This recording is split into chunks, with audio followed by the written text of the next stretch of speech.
వద్దండి. తను లేకపోతే నేను బ్రతకలేను. నాకు జయశ్రీ అంటే చాలా ఇష్టం డాడీ.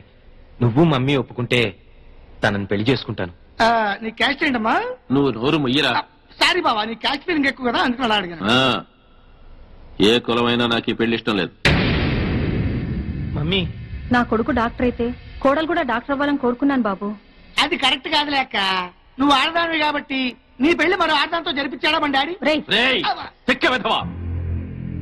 సారీరా, ఒక నర్సుని ఇంటి కోడలుగా ఒప్పుకోను. డాడ్, నీకు ఆల్రెడీ పెళ్లి కూడా ఫిక్స్ చేశాం. మేం కావాలనుకుంటే ఈ నర్సును మర్చిపో, ఈ నర్సే కావాలనుకుంటే మమ్మల్ని మర్చిపో. ఆఫ్టర్ ఆల్ 4 ఏళ్ల మా ప్రేమ కోసం 25 ఏళ్లు పెంచిన మీ ప్రేమను దూరం చేసుకోలేదు. మీ పెద్దల కోసం మా ప్రేమను త్యాగం చేస్తాం డాడీ.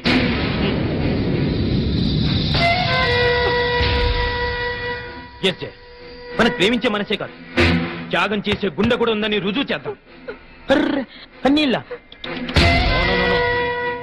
కమ్ డార్లింగ్, పెద్దల కోసం విడిపోయి గిన్నిస్ బుక్ లోకి ఎక్కుదాం. విడిపోయి ఎంత త్యాగున నీకు ఉండొచ్చు కానీ నీ మూలక 10 సార్లు అపర్షం చేసుకుని నాకు లేదు.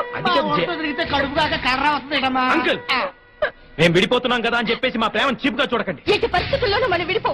నిన్ను విడిచిపెట్టడం అంటూ జరిగేది నేను చచ్చాకని గుర్తుంచుకో.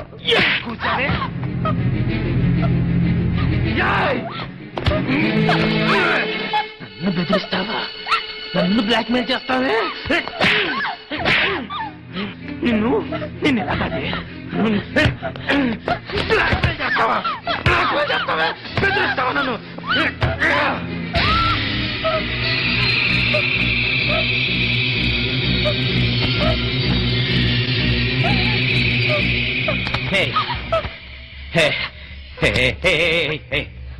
నన్ను ఇంతగా ప్రేమించేదానివి నన్ను ఇరిటేట్ చేస్తావా?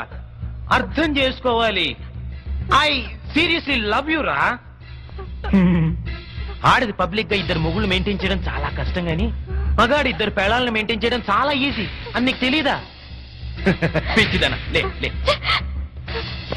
డోంట్ వరీ డార్లింగ్, నా కన్నవాళ్ళ కోసం వాళ్ళు చూసిన సంబంధం చేసుకుంటా. మన ప్రేమ కోసం నిన్ను చేసుకుంటా. ఓకే? నువ్వు నన్ను పెళ్లి చేసుకోవటం ఏంట్రా? నేను నిన్ను ఊరికమ్మ వెక్కిస్తా. డాడీ, పాండు